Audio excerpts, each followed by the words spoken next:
Perkenalkan, nama saya Hani Permana Putri dari kelas 3EB01.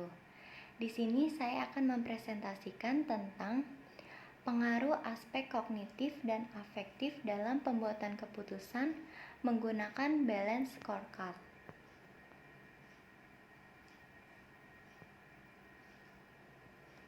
Di sini saya akan membahas tentang pokok permasalahan, teori pendukung, metodologi penelitian, hasil penelitian, interpretasi hasil penelitian, kesimpulan, kritik terhadap artikel, dan juga future research. Yang pertama, saya akan membahas tentang pokok permasalahan.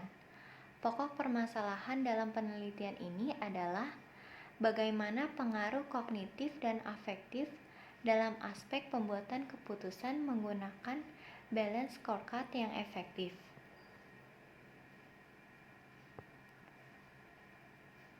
Selanjutnya ada teori pendukung. Swasembada menyimpulkan bahwa konsep balance scorecard diadopsi oleh banyak perusahaan di Indonesia dan dikenal sebagai konsep manajemen strategis kedua yang paling populer.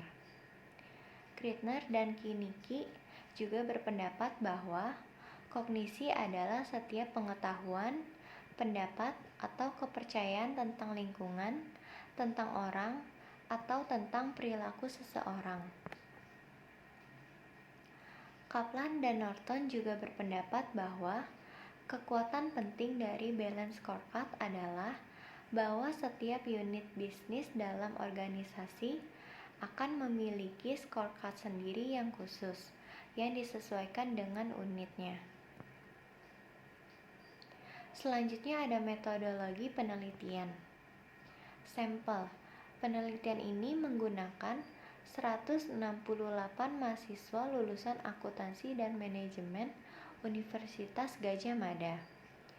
Desain eksperimental. Eksperimen ini menggunakan desain lengkap, subjek ukuran 2x2x2x2. Alat pengukuran dan analisis variabel. Skor evaluasi kinerja dan alokasi bonus dalam rupiah adalah diukur dan digunakan untuk mengetahui apakah pembuat keputusan atau peserta menggunakan balance scorecard, tindakan umum dan atau unik, dan atau reaksi afektif dalam penilaian mereka. Selanjutnya ada hasil penelitian. Hasil penelitian menunjukkan bahwa langkah-langkah umum dan unik memiliki secara statistik efek signifikan pada penilaian evaluasi kinerja dan alokasi bonus, dan pembuat keputusan lebih menekankan pada tindakan umum daripada yang unik. Ini merupakan temuan konsisten dengan penelitian sebelumnya, yang menunjukkan sampel dengan pengetahuan balance scorecard dapat memanfaatkan kedua jenis tindakan balance scorecard.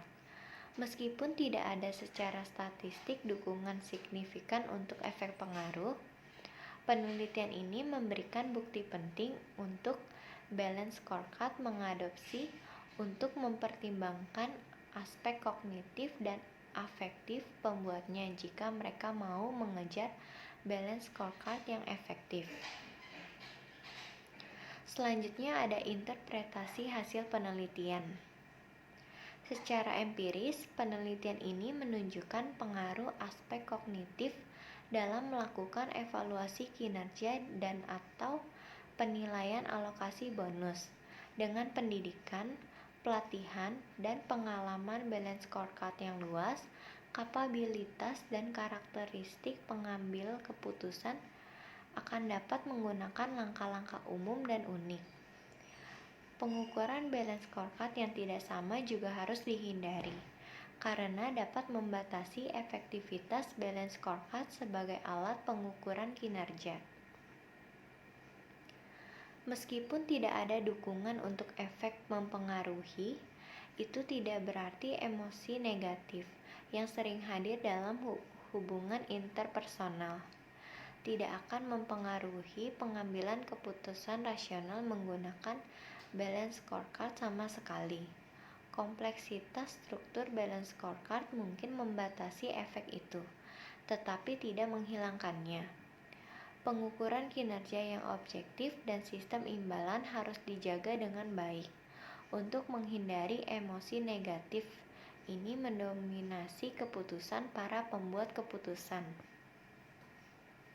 Selanjutnya ada kesimpulan. Penelitian ini memiliki 3 kesimpulan. Yang pertama, ada efek ukuran umum balance scorecard dalam pembuatan penilaian evaluasi kinerja. Hasil ini konsisten dengan Lip dan Salterio, dan juga temuan Dilla dan Steinbart, yang mendukung langkah-langkah umum memiliki efek lebih berat dalam pengambilan keputusan manajer.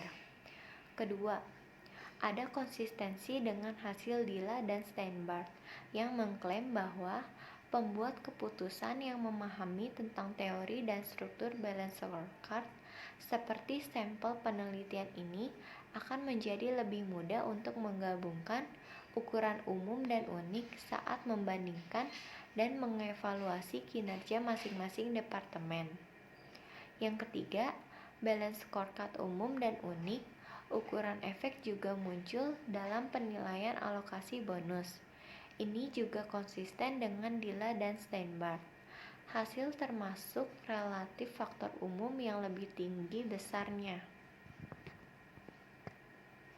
Selanjutnya ada kritik terhadap artikel.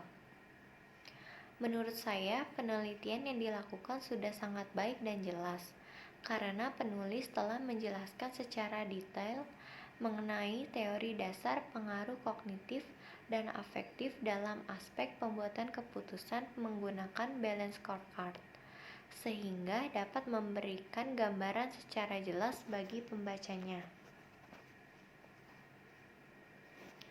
Namun, pada penelitian ini masih memiliki beberapa batasan, yaitu yang pertama, menggunakan lulusan siswa sebagai proxy manager Indonesia, sehingga membatasi generalisasi.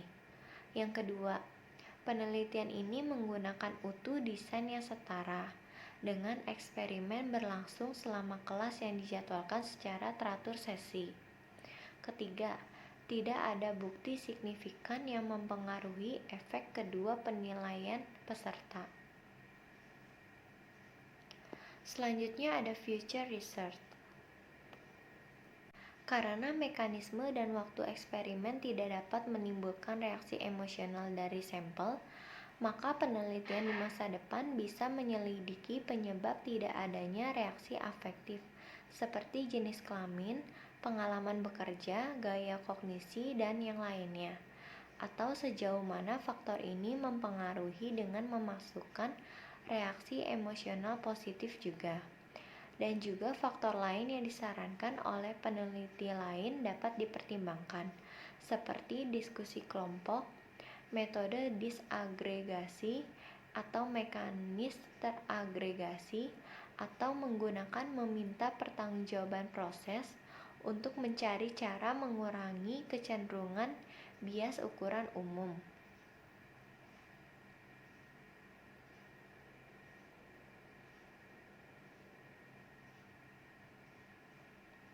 Sekian presentasi dari saya, kurang lebihnya saya mohon maaf. Terima kasih.